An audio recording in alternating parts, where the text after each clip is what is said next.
ആലിലക്കുന്നിലെ ആഞ്ഞിലിയിൽ നീലക്കൊടുവേലി കൊണ്ടൊരു കൂടൊരുക്കാം.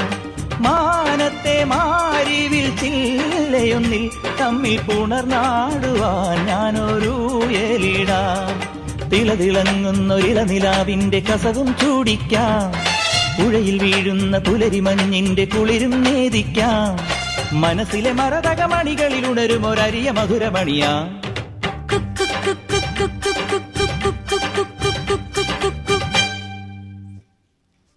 പുതുമോടിപ്പാട്ടും പാടി കളിയാടാൻ വന്നോളേ. ഒരു വല്ലം പൊന്നും പൂവും കണി കാണാൻ വേണ്ടല്ലോ. ഇലവങ്കക്കാടും ചുറ്റി